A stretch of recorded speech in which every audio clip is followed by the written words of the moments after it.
The Gypsy Who Outsmarted the Devil.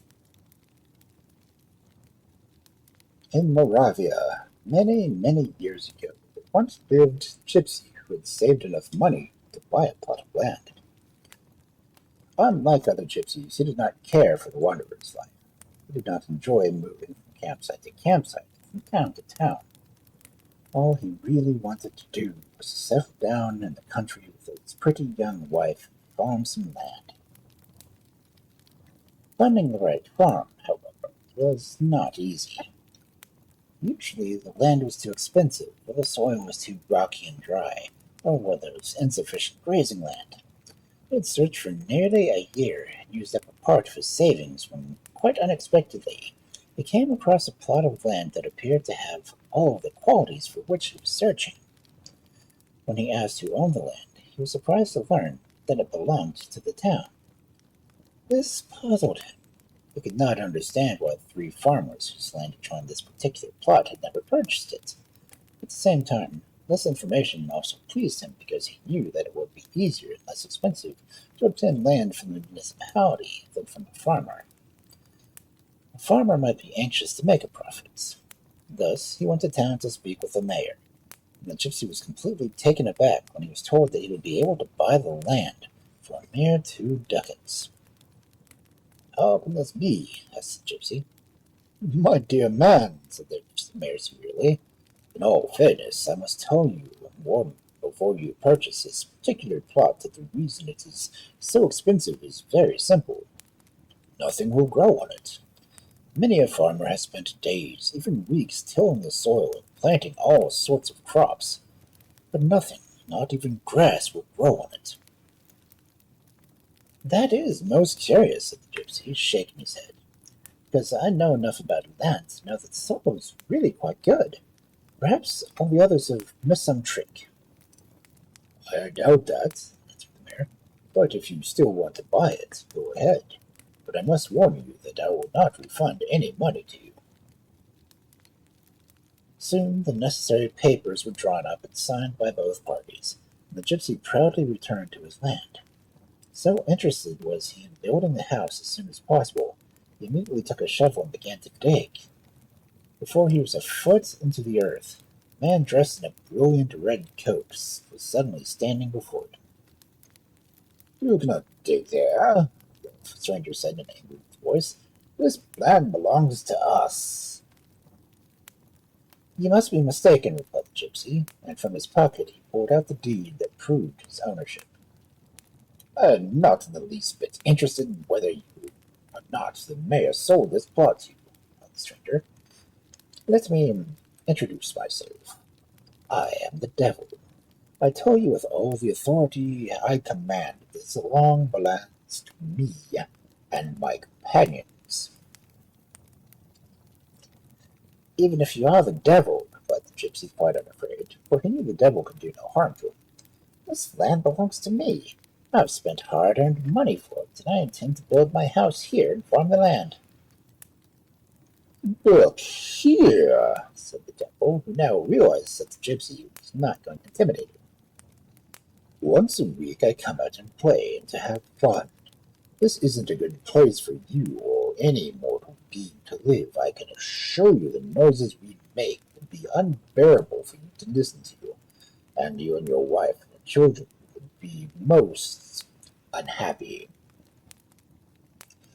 "I'll take my chances," said the gypsy indifferently.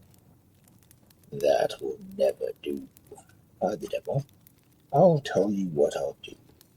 I'll pay you the money you've spent for this place. That way you can look for a more suitable place to farm." "That isn't good enough," replied the gypsy.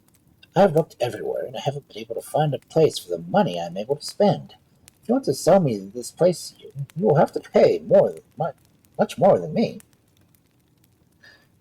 "All right," agreed the devil. "How much do you want?" "A cap full of gold coins," said the gypsy. "That's too much," said the devil. "Well then," said the gypsy with a grin on his face, "you give me no choice but to continue my work." He picked up a shovel and started digging again. "Stop, stop!" shouted the devil. I'll get you the money, but I have to go down below and keep it. When the devil left, the gypsy thought the matter over. He knew that devils were rich. Why settle for so little, he asked himself. Indeed, why settle for such a paltry sum? Then he thought of a clever plan. He took his shovel and dug a deep but narrow hole in the ground. Next, he took his cap and made a slit in it. Then he placed the cap over the hole and waited the return of the devil. The strange creature arrived soon enough, carrying a medium-sized satchel in his hand. He poured the coins into the cap, and of course, they just slipped through the slit into the hole beneath. What a trickster you are, the gypsy shouted at the devil in an irritated voice. Do you really think you can perform magic and get away with it? Did you think that I would settle for coins that you can make disappear? What are you talking about? Said the devil, who was very confused. Well, just look at the cap, said the gypsy. There isn't a single coin in it. I don't know what happened, replied the devil, completely bewildered, because I assure you that I did exactly what you asked me to do. Well, I gave you a chance, replied the gypsy. Now I see you cannot be trusted. I'll have to go ahead and build my house. Don't do that, pleaded the devil. Just give me a few more minutes, and I'll come back with more coins. About 15 minutes later, he returned, carrying a large sack. From it he poured and he poured, but the cap was still empty. I don't understand it, said the devil, looking at the gypsy with great disgust and mistrust. You look like a normal man. Your head doesn't appear to be so large that your cap can hold a full sack of coins, plus half another sack. Well, that's where you're wrong, laughed the gypsy. I have more brains than you can imagine. My head is much larger than you think. The devil looked at the gypsy again. He could only shake his head in disbelief. But since he could find no answer, he kept pouring the coins into the cap. At last the cap was nearly full, and the devil's bag was nearly empty. That's that. You have the money you asked for. And he disappeared as mysteriously as he arrived. The gypsy waited for a few minutes, just to make sure that his unearthly visitor would not reappear. Then he uncovered the hole, loaded the coins into a wheelbarrow, and rushed off as fast as he could. With all the money he now owned, he had no trouble finding a nice farm. Because he had never before had so much money, he did not realize how quickly one could spend it. Thus, late one summer day, less than 2 years after his encounter with the devil, he was shocked and surprised to discover that he only had a few ducats left. Believing that he would be rich for many more years, he had not planted any crops. And now it was too late to make the farm productive. He realized that he was in grave trouble, so that very soon he would not have enough money to even buy a loaf of bread. All that day, and the next as well, he sat on his rocking chair, trying to find out a way out of this bad situation. Then at last, he thought of a plan. He decided to take a chance and go back to where the devil lived and attempt to trick him once more. As soon as he reached the old plot, he took a pickaxe from his shoulder and began to dig. Within seconds, the same devil appeared before him. So it's you again, said the devil. That was a nasty trick you played on me last time. I found the hole you made in the ground over which you had your cap. Believe me, I've been waiting for you these last 2 years. And now that you're in my power, you will have to pay for your trickery. I don't know what you plan to do, the gypsy replied very calmly. But if you had a plan to fight me, let me warn you that I am very strong. If you even dare to touch me, I'll tear this place apart. I don't believe you, said the devil. All right, then, retorted the gypsy. Can you squeeze water out of a stone? He handed the devil a hard white stone. The devil squeezed and squeezed, but did not succeed in obtaining even a single drop of liquid. You're pretty weak, said the gypsy. Give me the stone, and I'll show you what I can do. once the gypsy had the stone, he exchanged it for a handful of curds. He did this so expertly that the devil didn't notice a thing. Then the gypsy squeezed the curds and water oozed from his hand. When the devil saw this, he became terribly frightened, and his knees knocked together in terror. He feared that he had, indeed, met his master. The gypsy knew that he was now in a strong position and could make a bargain.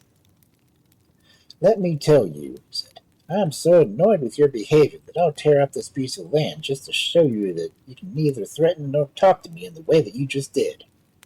"Don't do that, don't do that," said the devil, who was afraid that what his companions might do to him if their hideout was destroyed. "Can we agree to some arrangement?" he asked, hopefully in a weak, pleading voice. "No," growled the gypsy, now playing his role for all it was worth. "I think you deserve to be taught a lesson." And he picked up a big shovel. "Wait a minute, please," the devil. "Please, just wait. I'll give you another sack of gold if you will promise just to leave us alone." "What?" shouted the gypsy. "Another measly little sack? Another sack like the one you gave me the last time?" "No," replied the devil. "I'll bring you one that's as big as I am." The gypsy raised his head and slowly looked the devil over. "Well, you are a stout fellow," he said, scratching his head. "All right, then, just to show you what a good person I really am, I'll make this bargain with you. But I warn you, devil, don't fool with me again." "I'll be right back," said the devil. And true enough, the devil returned with 15 minutes. On his back was a sack so big and heavy that even this powerfully built creature could do no better than to stagger along and practically collapse under its weight. "There you are," said the devil, dumping the sack at the gypsy's feet. But the gypsy said nothing. He knew that he would never be able to lift the sack. At the same time, he also knew that he could not admit this to the devil without revealing his own weakness. "I have no intention of carrying this heavy sack," said the gypsy last. "I expect you to bring it to my house."